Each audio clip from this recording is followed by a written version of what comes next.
ಸಾರಿ ಹೇಳುವಾಗಿರಲಿ ಅಥವಾ ಸಾರಿ ಆಕ್ಸೆಪ್ಟ್ ಮಾಡ್ಕೊಳ್ಳುವಾಗಿರಲಿ, ಎರಡೂ ಅನ್ಕಂಡೀಷ್ನಲ್ ಆಗಿರಬೇಕು. Somebody very recently approached me with a sorry. ಎರಡೂ ಕಡೆಯಿಂದನೂ ಆಗಬೇಕು ನಾನು ಹೇಳ್ತಿರೋದು. ಆಕ್ಸೆಪ್ಟ್ ಮಾಡ್ಕೊಳ್ಳುವಾಗಲಿ ಅಥವಾ ಸಾರಿ ಹೇಳುವಾಗಿರಲಿ ಅನ್ಕಂಡೀಷ್ನಲ್ ಆಗಿರಬೇಕು ಒಂದು ಸಾರಿ ಅನ್ನೋದು. Somebody recently approached me saying sorry, but but ಅಂತ ಶುರುವಾಯಿತು. I never knew that you are so sensitive ಅಂತ. ಅಲ್ಲಿ I had to draw line once again very clearly, the boundary. I am not sensitive, this is not about the sensitivity ಅಂತ ಹೇಳಬೇಕಾಯಿತು. Very next moment ಬಂದಿದ್ದು comment, it was something like I didn't mean that way, I didn't said that. ಇದೊಂಥರ gaslighting. So again I have to stick on to my grounds saying that no, this is what was said, very clearly saying this is what was said. Then it was like I'm really felt sorry. ನಾನು ನಿಮಗೆ ಸಾರಿ ಹೇಳಬೇಕಂತಾನೆ ನಿನ್ನೆಯಿಂದಲೇ ಯೋಚನೆ ಮಾಡ್ಕೊಂಡು ಬಂದೆ. So sorry ಹೇಳಬೇಕಂತ ಅಂದ್ಕೊಂಡಿದ್ದು ನಾನು ನಿಮಗೋಸ್ಕರ, ನಿಮಗೆ hurt ಆಗಿದೆ ಅಂತ ಅಂದ್ಬಿಟ್ಟು. ಬಟ್ ನಾನು ಆ ಥರ ಅಂದ್ಕೊಂಡಿರಲಿಲ್ಲ ನಿಮಗೆ ಹರ್ಟ್ ಆಗುತ್ತೆ ಅಂತ.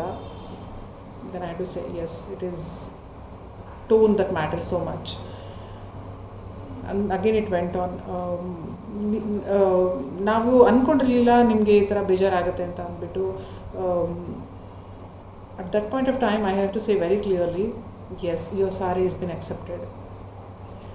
Very next moment it was something like, do you have any trust issues? I was shocked. Sorry ಹೇಳಕ್ಕೆ ಬಂದಿರೋದು ನೀವು. I don't understand, trust issues ಇದೆಯಾ ಅಂತ ಯಾಕೆ ಹೋಗ್ತಾ ಇದ್ದೀರಾ ಅಂತ. No, I was trying to just understand whether if you had any childhood trauma.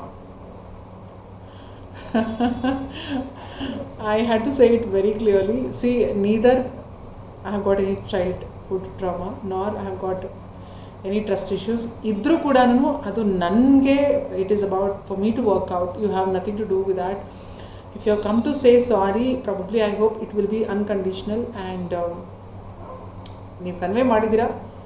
and I didn't say it's okay ಅನ್ನೋ ವರ್ಡ್ ಯೂಸ್ ಮಾಡೋದಕ್ಕಿಂತ I decided to say yes, accepted sir ಅಂತ ಹೇಳಬೇಕಾಯಿತು. ಸೊ ಹೇಳಿದೆ ಕೂಡ ನಾನು. For me it was a first time experience also. ತುಂಬ ದಿನಗಳಿಂದ ನಾನು ಅನ್ಕೋತಾ ಇದ್ದೆ, ಯಾರಾದರೂ ಸಾರಿ ಹೇಳಿದಾಗ you don't really have to make effort to make them feel good, make them feel convenient by saying it's okay, ಅಥವಾ ಸಮಥಿಂಗ್ ಲೈಕ್ ಇಟ್ಸ್ ಓಕೆ ಬಿಡಿ ಅಂತಾನೋ, ಅಥವಾ ಆಯಿತು ಬಿಡಿ ಪರವಾಗಿಲ್ಲ, ಅಥವಾ ಆ ಕಡೆಯಿಂದ ಸಮಜಾಯಿಷಿ ಬಂದಾಗ ಹೌದಾ ಇರಲಿ ಬಿಡಿ, ಈ ಥರ ಹೇಳಬಾರ್ದು. ಕ್ಲಿಯರಾಗಿ ಎಸ್, ಇಟ್ಸ್ accepted ಅಂತ ವೆರಿ ಕ್ಲಿಯರಾಗಿ ಹೇಳಬೇಕು ಅನ್ನೋದು ನನ್ನ ಮನಸ್ಸಿನಲ್ಲಿತ್ತು. So this time this exercise got fulfilled and I really felt empowered. Good ಅನ್ನಿಸ್ತು ನನ್ನ ಬಗ್ಗೆ ನನಗೆ ಹೇಳುವಾಗ. It's not about ego. ತುಂಬ ಸರಿ ಸಾರಿ ಹೇಳುವಾಗ ಯಾವಾಗ ಈ ಸಾರಿ ಅನ್ನೋದು ಅನ್ಕಂಡೀಷ್ನಲ್ ಆಗಿ ಬರುತ್ತೆ, that comes with a explanation putting the blame on you back.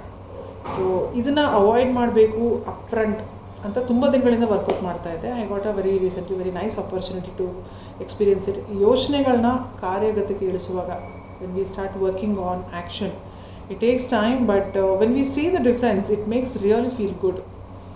So sorry ಹೇಳುವಾಗಿರಲಿ ಅಥವಾ ಸಾರಿ ಅಕ್ಸೆಪ್ಟ್ ಮಾಡ್ಕೊಳ್ಳುವಾಗಿರಲಿ ಅನ್ಕಂಡೀಷ್ನಲ್ ಆಗಿರಬೇಕು. ರಿಸೀವ್ ಮಾಡ್ಕೊಳ್ಳುವಾಗಲಿ ಅಥವಾ ಹೇಳುವಾಗಿರಲಿ ಅನ್ಕಂಡೀಷ್ನಲ್ ಆಗೇ ಇರಬೇಕು. Genuine recognition of something has gone wrong and ನಾನು ಇನ್ನೊಂದು ವ್ಯಕ್ತಿಗೆ ಹರ್ಟ್ ಮಾಡಿದ್ದೀನಿ, ಸೊ ಅದಕ್ಕೆ I am feeling sorry about it ಅನ್ನೋ ಒಂದು ಫೀಲಿಂಗು ಕ್ಲಿಯರ್ ಆಗಿರಲಿಲ್ಲ ಅಂದರೆ draw your boundaries, say it out very clearly, very ಕೋಲ್ಡ್ಲಿ.